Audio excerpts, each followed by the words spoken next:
Hello बच्चों, but तुम लोग पढ़ा रहे थे क्लास 12 में ऑर्गेनिक केमिस्ट्री। और ऑर्गेनिक केमिस्ट्री हम स्टार्ट किए थे अल्कोहल, फिनोल एंड ईथर। बेटा आज हम बात करेंगे केमिकल प्रॉपर्टीज ऑफ फिनोल के बारे में, है ना। बेटा आई हेडिंग दो केमिकल प्रॉपर्टीज ऑफ फिनोल, लिखो रे बाबू। Chemical properties of phenol, chemical properties, chemical properties of क्या बाबू, फिनोल। फिनोल के बारे में हम बात करेंगे, उसका केमिकल प्रॉपर्टीज के बारे में। इसमें सबसे पहले लिखो बाबू इलेक्ट्रोफिलिक सब्स्टिट्यूशन रिएक्शंस। इलेक्ट्रो क्या है बाबू, philic substitution reactions, substitution reaction of phenol, reactions of क्या बाबू, फिनोल। फिनोल का इलेक्ट्रोफिलिक सब्स्टिट्यूशन रिएक्शन है ना बाबू। इलेक्ट्रोफाइल मतलब बाबू होता है, इसको डिनोट करते हैं हम लोग ई प्लस से, है ना। इलेक्ट्रोफाइल का मतलब होता है डिफिशिएंसी ऑफ इलेक्ट्रॉन, जहाँ इलेक्ट्रॉन की कमी है। सुनो बाबू, तुमको मालूम है कि बेंजीन के ऊपर जब OH लगा रहता है उसको फिनोल बोलते हैं। तो ये बेंजीन है, बेंजीन के ऊपर क्या लगा देंगे, OH, तो इसको फिनोल बोलेंगे। अब आपको याद है कि ना, OH जो होता है बहुत एक्टिवेटिंग ग्रुप होता है, वो इलेक्ट्रॉन को रिंग को देना चाहेगा, ठीक है। वो बहुत एक्टिवेटिंग ग्रुप होता है, बहुत सब क्या है, एक्टिवेटिंग ग्रुप होता है। जब बेंजीन के ऊपर OH लगा रहता है बाबू, तो OH जो होता है बहुत एक्टिवेटिंग ग्रुप होता है, वो अपना इलेक्ट्रॉन रिंग को देना चाहेगा, ठीक है। तो मालूम है ऑक्सीजन का होता है 6 वैलेंस इलेक्ट्रॉन, 6 में एक कार्बन से बॉन्डेड है, एक हाइड्रोजन बॉन्डेड है। फिर भी ऑक्सीजन के पास बाबू आपका 4 अनशेयर्ड इलेक्ट्रॉन है। 4 बाबू क्या है, 4 जो है अनशेयर्ड इलेक्ट्रॉन है, ठीक है।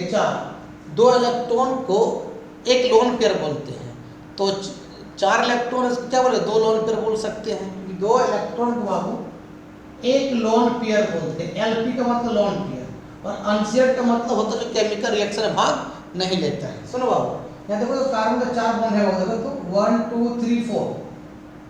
अब तुमको मालूम है कि 2 इलेक्ट्रॉन मिलकर एक बॉन्ड बन जाता है। तो अगर ये ऑक्सीजन अपना 2 इलेक्ट्रॉन कार्बन देता है तो कार्बन कितना हो जाएगा, 5 बॉन्ड हो जाएगा। 5 को 4 करने के लिए ये 5 इलेक्ट्रॉन आगे माइग्रेट करेगा बाबू। इस सिंबल को बोलते हैं रिजोनेटिक सिंबल, रिजोनेंस होगा यहाँ पे। देखो बाबू अब क्या हो जाएगा, देखो बाबू ये आपका बेंजीन हुआ इस तरह से, यहाँ माइनस हो गया, फिर डबल बॉन्ड, फिर डबल बॉन्ड, वो 2 इलेक्ट्रॉन दिया तो यहाँ क्या होता, डबल बॉन्ड इस तरह से हो गया। 1 मिनट इसको मिटा देते हैं, तुम लोग समझ गए है ना। चलो, तो यहाँ पर क्या होगा, O हो गया, और O पर प्लस क्यों हुआ, क्योंकि ऑक्सीजन ने 2 इलेक्ट्रॉन दिया रिंग को, और O से क्या लगा हुआ, H लगा हुआ, ठीक बाबू। अब सुनो, फिर ये माइनस यहाँ आएगा बाबू, तो ये पाई इलेक्ट्रॉन आगे क्या करेगा, माइग्रेट करेगा। तो अब सुनो क्या होगा, देखो अब सुनो रे बाबू, यहाँ डबल बॉन्ड हो गया, यहाँ माइनस हो गया, यहाँ डबल बॉन्ड हो गया, डबल बॉन्ड है, O पर प्लस है, यहाँ H है। फिर बाबू ये माइनस यहाँ आएगा, तो पाई इलेक्ट्रॉन आगे क्या करेगा, माइग्रेट करेगा। सुनो बाबू, इस सिंबल को बोलते हैं यूनेटिक सिंबल बोलते हैं, इस तरह का दोनों तरफ तीर का निशान, ठीक है रे बाबू, ठीक है, ठीक है। यहाँ डबल बॉन्ड, यहाँ डबल बॉन्ड, यहाँ माइनस हो गया बाबू, और O पर क्या हो गया, प्लस, और यहाँ पर क्या, H। देखो अगर कोई ग्रुप OH क्या है, कोई फंक्शनल ग्रुप है, याद रखना, कोई ग्रुप अगर रिंग को इलेक्ट्रॉन देता है, RING रिंग मतलब कौन, बेंजीन रिंग, अगर कोई ग्रुप रिंग को बाबू इलेक्ट्रॉन देता है तो उसको बोलते हैं हम लोग प्लस R इफेक्ट बोलते हैं। क्या बोलते हैं हम लोग, प्लस R इफेक्ट। तो OH का एक फंक्शनल ग्रुप है जो बेंजीन रिंग को इलेक्ट्रॉन देता है, तो मतलब क्या हो गया, प्लस R इफेक्ट। तो प्लस R इफेक्ट के कारण देखो नेगेटिव कहाँ कहाँ है, ऑर्थो पर, और कहाँ है, पारा पर, फिर कहाँ है, ऑर्थो पर। तो कोई भी प्लस R इफेक्ट होने के कारण बाबू कि कोई भी इलेक्ट्रोफाइल जब आएगा ये ऑर्थो या तो पारा पर ही अटैक करेगा, क्योंकि इलेक्ट्रॉन का एफिशिएंट, इलेक्ट्रोफाइल का मतलब इलेक्ट्रॉन कमी, तो कहाँ अटैक करेगा, जहाँ इलेक्ट्रॉन मिलेगा। इलेक्ट्रॉन कहाँ का मिल रहा है, ऑर्थो, पारा और ऑर्थो पर। तो इलेक्ट्रोफाइल हमेशा कहाँ अटैक करेगा, या तो ऑर्थो पर या तो पारा पर। कब, जब प्लस R इफेक्ट लग जाए, plus are effect. Plus are effect का मतलब जब रिंग को कोई ग्रुप रिंग को इलेक्ट्रॉन दे तो है ना, तो वो नेगेटिव कहाँ कहाँ आएगा, ऑर्थो और पारा पर। तो कोई भी इलेक्ट्रोफाइल जब आएगा तो या तो वो ऑर्थो पर अटैक करेगा या तो पारा पर अटैक करेगा। ठीक है, इसको लिख लो, क्योंकि नेगेटिव कहाँ कहाँ आ रहा है, ऑर्थो पर आ रहा है, पारा पर आ रहा है, फिर ऑर्थो। तुम मालूम है ना, फंक्शनल ग्रुप के बाद वाला कार्बन को बोलते हैं ऑर्थो कार्बन, फिर बोलते हैं मेटा कार्बन, फिर बोलते हैं पारा कार्बन, फिर मेटा कार्बन, फिर क्या हो ऑर्थो कार्बन, है ना। तो नेगेटिव कहाँ कहाँ आ रहा है, ऑर्थो और पारा पर। तो कोई इलेक्ट्रोफाइल कहाँ आएगा, या तो ऑर्थो पर आएगा या तो पारा पर आएगा। ठीक है, कब, जब प्लस आर इफेक्ट होगा तब। अब प्लस आर इफेक्ट क्या होता है, कि कोई ग्रुप रिंग को इलेक्ट्रॉन देता है, जिसको बोलते हैं प्लस आर इफेक्ट। इसको लिखो, लिख लिया रे बाबू। अब लिखो बाबू इसका example of electrophilic substitution reaction of phenol. उतना नंबर लिख नहीं पाएंगे तो लिख लेना एग्जांपल ऑफ, लिख लेना बाबू तुम लोग एग्जांपल ऑफ, लिख देते हैं इलेक्ट्रोफिलिक, इलेक्ट्रो क्या रे बता बाबू, example of electrophilic substitution reactions of phenol. Philic substitution reactions of क्या बाबू, ऑफ फिनॉल। तुम लोग यूट्यूब में थोड़ा स्पीड पे देखना, थोड़ा धीरे पढ़ा रहे हैं, स्पीड कर लेना, है ना। Example of electrophilic substitution reactions of क्या, ऑफ फिनॉल। इसे सबसे नंबर 1 लिखो बाबू, नाइट्रेशंस ऑफ फिनॉल। एग्जांपल लिखो बाबू, नाइट्रेशंस ऑफ फिनॉल।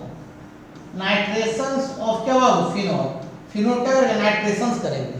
नाइट्रेशन का मतलब होता है बाबू, जब फिनॉल, ध्यान देना बाबू, ये फिनॉल है, बेंजीन के ऊपर जब OH लगा, उसको OH लगा रहा था, उसको बोलते हैं फिनॉल। तो ये फिनॉल है बाबू, इसको जब रिएक्शन करेंगे वो डाइल्यूट, डाइल्यूट क्या, HNO3, है ना, dilute HNO3 in presence of Babu dilute H2SO4 sulphuric acid. तो अभी हम बताएंगे HNO3 और H2SO4 आपस रिएक्शंस करके एक इलेक्ट्रोफाइल जनरेट करता है बाबू, है ना। वो इलेक्ट्रोफाइल का नाम है NO2+, जिसको बोलते हैं लोग नाइट्रोनियम आयन बोलते हैं। क्या बोलते हैं बाबू, नाइट्रोनियम आयन बोलते हैं, नाइट्रोनियम आयन बोलते हैं। तो ये इलेक्ट्रोफाइल कहाँ अटैक करेगा, या तो ऑर्थो या तो कहाँ, पारा पर, मतलब ऑर्थो पर भी करेगा और पारा पर भी अटैक करेगा। मतलब ये बनेगा आपका, ये बनेगा इस तरह से, आपका ये बेंजीन है, यहाँ पर लगा दिया OH, ऑर्थो पर NO2 अटैक कर गया, और एक बार को कहाँ अटैक करेगा, पारा पर भी कर सकता है। तो मान लें आपका इस तरह से आपका OH NO2 कहाँ अटैक कर गया, पारा पर। ठीक है, तो और दोनों एक दूसरे का आइसोमर है। आइसोमर का मतलब क्या होता है, जिसका केमिकल फार्मूला सेम हो और स्ट्रक्चर क्यों अलग अलग हो। देखो तो इसके दोनों केमिकल फार्मूला सेम है लेकिन स्ट्रक्चर अलग अलग है। NO2 यहाँ पर है, NO2 कहाँ लगा, यहाँ पर लगा हुआ। तो मोलिकुलर फार्मूला सेम है लेकिन स्ट्रक्चर फार्मूला अलग है, उसको क्या बोलते हैं, आइसोमर बोलते हैं। इसको क्या बोलेंगे बाबू, कहाँ से कौन करेंगे, OH से। तो ये 1 2 क्या इसका नाम होता है बाबू, 2 NO2 को तो नाइट्रो होता है बाबू, 2 नाइट्रोफिनॉल, इसका नाम है वो 2 नाइट्रोफिनॉल। कहाँ से काउंट करेंगे, फंक्शनल ग्रुप कौन है, OH, वहीं से काउंट करेंगे। तो आपका 1 2 3 4 5 आपका 6, और ये बना 4 नाइट्रोफिनॉल, 4 नाइट्रोफिनॉल। आपका दोनों बन गया, है ना, 2 नाइट्रोफिनॉल बना और 4 नाइट्रोफिनॉल बना। अब दोनों कैसे अलग करेंगे, हमको सेपरेट करना है। सोल्यूशन में 2 नाइट्रोफिनॉल भी है और 4 नाइट्रोफिनॉल भी है, कैसे अलग करेंगे याद रखना, वो बताएंगे अभी। ये 2 नाइट्रोफिनॉल जो है बाबू, ये मोर वोलेटाइल है, मोर वोलेटाइल है। कैसे, अभी हम बात करेंगे। ये मोर वोलेटाइल है, वोलेटाइल का मतलब जल्दी वेपर बन जाना, मोर वोलेटाइल है। तो वोलेटाइल है तो इसका बॉइलिंग पॉइंट क्या होगा, बॉइलिंग पॉइंट जो होगा BP क्या होगा, कम होगा, कम टेम्परेचर, जल्दी वेपर बन जाएगा, अलग हो जाएगा। एक 4 नाइट्रोफिनॉल जो है आपका लेस वोलेटाइल है, लेस वोलेटाइल है। तो इसका बॉइलिंग पॉइंट थोड़ा बढ़ जाएगा। तो सबसे पहले अलग कौन हो जाएगा, 2 नाइट्रोफिनॉल अलग हो जाएगा, 4 नाइट्रोफिनॉल बाद में अलग होगा। अब कैसे ये मोर वोलेटाइल हुआ और कैसे लेस वोलेटाइल हुआ, अब हम डिस्कस करेंगे। वोलेटाइल का मतलब होता है जल्दी वेपर बनना, जितना जल्दी वेपर बनेगा वो ज़्यादा वोलेटाइल होगा, ठीक है ना, कोई दिक्कत। अब पेट्रोल पानी कोई जल्दी वेपर बनेगा, पेट्रोल का, तो पेट्रोल का वो ज़्यादा वोलेटाइल है एज कम्पेयर टू वाटर की तुलना में, है ना, इसको लिखो कोई। चलो अब इसको हम सुनो, अब तुम बात करते हैं चीज को, यहाँ पर इसको समझाने के लिए एक टर्म आएगा वो hydrogen bonding. Hydrogen bonding, hydrogen bonding क्या तुमको मालूम है कि the bond between hydrogen and more electronegative atom like fluorine, oxygen और नाइट्रोजन को क्या बोलते हैं, हाइड्रोजन बॉन्डिंग। मतलब हाइड्रोजन का बॉन्ड फ्लोरीन से लगना, हाइड्रोजन का बॉन्ड ऑक्सीजन से लगना, हाइड्रोजन का बॉन्ड नाइट्रोजन से लगना, क्या बोलते हैं, हाइड्रोजन बॉन्डिंग बोलते हैं। उसको हम लोग डॉटेड लाइन से क्या डिनोट करते हैं, जैसे वाटर, आपके पास एक गिलास पानी है तो अरबों खरब वाटर का मोलिक्यूल्स होगा, तो यहाँ मान लो H है, यहाँ O है, H है, फिर H है, फिर O है, फिर H है, फिर H है, फिर O है, फिर H है, तो इसका O इसका H में क्या लग जाएगा, H बॉन्डिंग लग जाएगा, इसका O इसका H में क्या लग जाएगा, H बॉन्डिंग लग जाएगा। इसे बोलते हैं हाइड्रोजन बॉन्डिंग। हाइड्रोजन बॉन्डिंग क्या होता है, the bond between hydrogen and more electronegative atom like क्या, फ्लोरीन, है ना, ऑक्सीजन और नाइट्रोजन, क्या बोलते हैं हम लोग, आपको क्या बोलते हैं, हाइड्रोजन बॉन्डिंग बोलते हैं। और हाइड्रोजन बॉन्डिंग दो तरह का होता है, एक होता है वो inter hydrogen bonding, inter H bonding होता है, इंटर एच बॉन्डिंग होता है, और दूसरा होता है वो इंट्रा एच बॉन्डिंग होता है, इंट्रा, इंट्रा बाबू एच बॉन्डिंग होता है, इंट्रा एच बॉन्डिंग। बाबू इंटर एच बॉन्डिंग का मतलब होता है same same molecules, inter H bonding का मतलब होता है सेम सेम मोलिक्यूल्स या डिफरेंट डिफरेंट मोलिक्यूल्स में जब एच बॉन्डिंग लगता है उसको बोलते हैं इंटर एच बॉन्डिंग। और इंट्रा होता है बाबू एक ही मोलिक्यूल्स के बीच में, सेम सेम नहीं, एक ही मोलिक्यूल्स के बीच में जो एच बॉन्डिंग लगता है उसको बोलते हैं इंट्रा एच बॉन्डिंग। और बेटा इंट्रा एच बॉन्डिंग जो थोड़ा सा वीक होता है as compare to inter H bonding से, मतलब इंटर जो एच बॉन्डिंग है वो थोड़ा मजबूत होता है ना। इंटर एच बॉन्डिंग जो होता है बाबू, इंटर एच बॉन्डिंग थोड़ा सा मजबूत होता है एज कंपेयर टू क्या बाबू, इंट्रा एच बॉन्डिंग से। इंट्रा बोलो यार, इंट्रा एच बॉन्डिंग से, है ना। इंटर एच बॉन्डिंग का मतलब क्या समझा, सेम सेम मोलिक्यूल्स या डिफरेंट डिफरेंट मोलिक्यूल्स के बीच जो बॉन्ड लगता है उसको बोलते हैं इंटर एच बॉन्डिंग। इसका ही इंटर एच बॉन्डिंग एग्जांपल भी है, सेम सेम मोलिक्यूल्स के बीच लग रहा है एच बॉन्डिंग। और इंट्रा का मतलब एक ही मोलिक्यूल्स के बीच लगे उसको बोलते हैं इंट्रा एच बॉन्डिंग। और इंटर एच बॉन्डिंग ज़्यादा मजबूत होता है एज कंपेयर टू इंट्रा के तुलना में। इसको तो लिख लो ना, ये नोट में है। चलो बाबू अब वहाँ बात करते हैं। देखो अब तेरे पास बना था बाबू, दो तरह का बना था मिक्सचर। एक बना था 2 नाइट्रोफिनॉल, ये आपका OH है, और बाबू ये NO2 है, तो दो ग्रुप सामने सामने हैं, तो यहाँ पर एक ही मोलिक्यूल से तो बाबू यहाँ पर इंट्रा एच बॉन्डिंग लग जाता है। इस तरह देखो, इस तरह देखो बाबू कि आपका बाबू ये यहाँ देखो बाबू एक ही मोलिक्यूल में लग जाता है। देखो यहाँ बाबू क्या देखो OH है, NO2 का बाबू जो स्ट्रक्चर इस तरह होता है N, है ना, इस तरह से O, फिर बाबू डबल बॉन्ड O होता है, इसको बोलते हैं कोऑर्डिनेट बॉन्ड। इस तरह के एरो को बोलता है कोऑर्डिनेट बॉन्ड। देखो तो इसका H इसका O में क्या लग गया, एच बॉन्ड लग गया, तो एक ही मोलिक्यूल्स के बीच लगा हुआ है, वो इसको बोलते हैं हम लोग इंट्रा एच बॉन्डिंग बोलते हैं। इंट्रा क्या बाबू एच बॉन्डिंग बोलते हैं। और थोड़ा रिपल्सन भी तो होगा, दो ग्रुप सामने सामने रिपल्सन होगा, इसके कारण एच बॉन्डिंग तो कमजोर होगा, ठीक है। और इंट्रा एच बॉन्डिंग है। अब इंटर एच बॉन्डिंग क्या है, तो थोड़ा सा बाबू एच बॉन्डिंग लगा है लेकिन दो ग्रुप सामने सामने रिपल्सन होगा, जिसके कारण बाबू बॉन्ड टूटने का डर है, टूट जाता है जल्दी, इसलिए वो क्या है, ये मोर वोलेटाइल है। मोर क्या है, वोलेटाइल, मोर वोलेटाइल है, ठीक है। ज़्यादा वोलेटाइल होगा तो उसका बॉइलिंग पॉइंट बाबू क्या होगा, वो कम होगा। लिख लो, ये 2 नाइट्रोफिनॉल का है।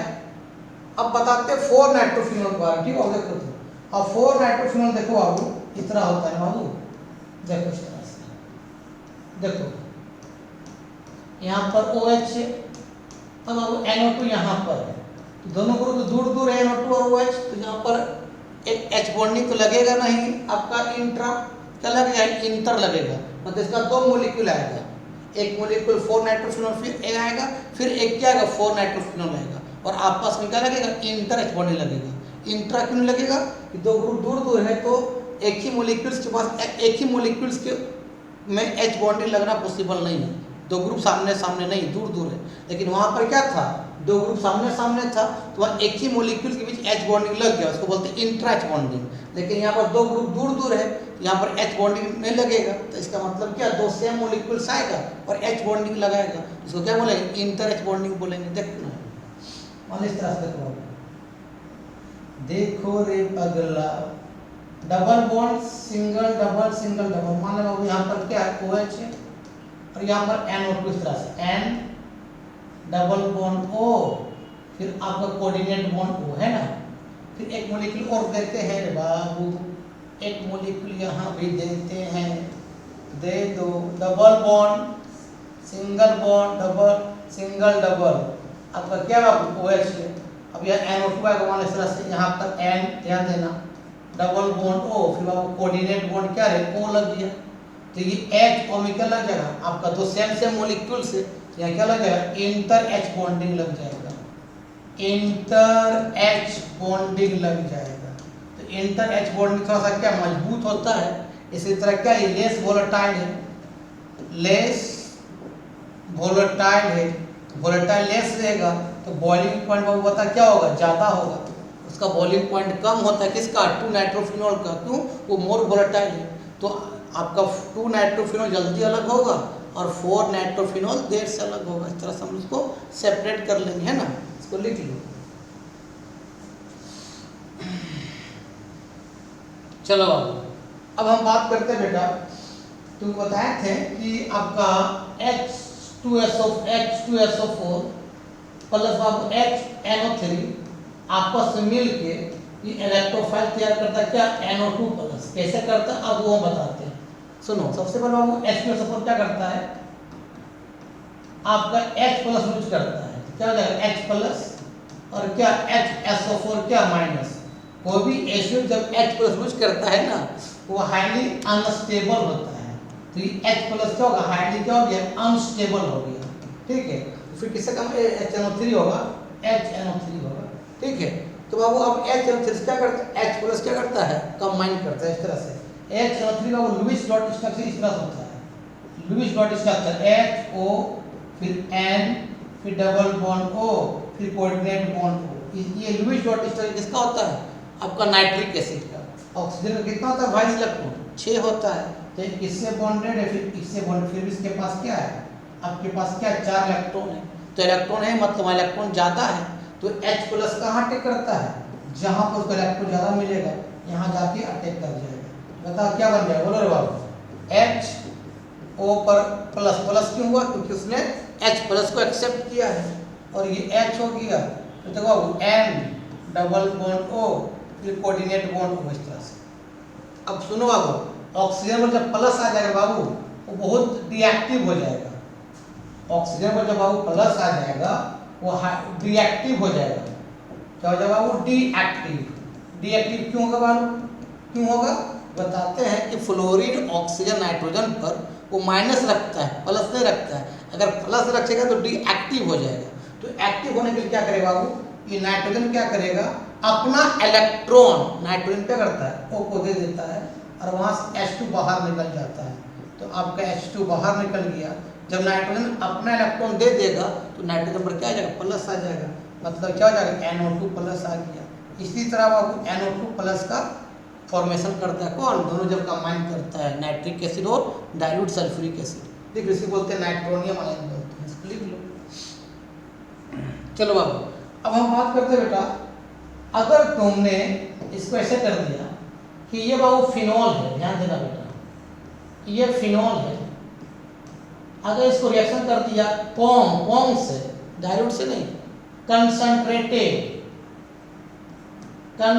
क्या हो, HNO3, और भी ले लेना एक्सेस अमाउंट, एक्सेस का मतलब 1 मोल से ज़्यादा, और बाबू यहाँ ले लोगे कॉन्क H2SO4, तो उस समय बाबू NO2 जो है कि NO2 प्लस दोनों मिलके क्या देगा, NO2 प्लस देगा, electrophile NO2 plus nitronium ion, वो कहाँ अटैक करेगा, तो बाबू याद रखना 2 ऑर्थो पर और 1 पारा पर अटैक कर जाएगा। कब, जब एक्सेस ले लेंगे कौन कौन, आपका नाइट्रिक एसिड और सल्फ्यूरिक एसिड, सॉरी जब एक्सेस ले लेंगे कौन, नाइट्रिक एसिड है ना, किस फॉर्म में, कॉन्ग के फॉर्म में, और कॉन्ग ले लेंगे सल्फ्यूरिक एसिड जो NO2 प्लस इलेक्ट्रोफाइल देगा, वो 2 ऑर्थो और 1 पारा पर अटैक कर जाएगा और बन जाएगा पिक्रिक एसिड, है ना।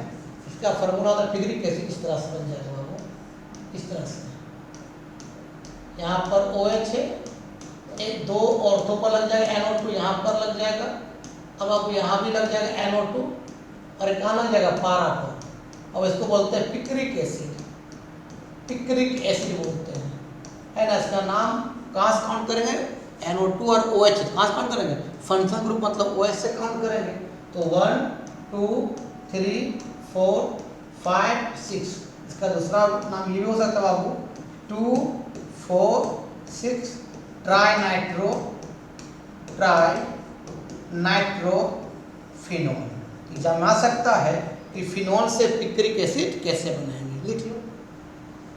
तो आज का वीडियो यहीं समाप्त करते हैं। नेक्स्ट वीडियो में बात करेंगे हैलोजिनेशंस ऑफ फिनोल के बारे में और फ्रीडल क्राफ्ट अल्काइलेशंस और एसिडेशंस ऑफ फिनोल के बारे में। अभी लगेगा कम से कम दिसंबर तक हम अल्कोहल फिनोल ईथर कंप्लीट करेंगे, आराम से पढ़ा रहे हैं ना। तो बेटा आज का वीडियो यहीं समाप्त करते, वीडियो अच्छा लगा देखो और दोस्तों क्या अपलोड करो, ठीक, तब तक के लिए बाय बाय।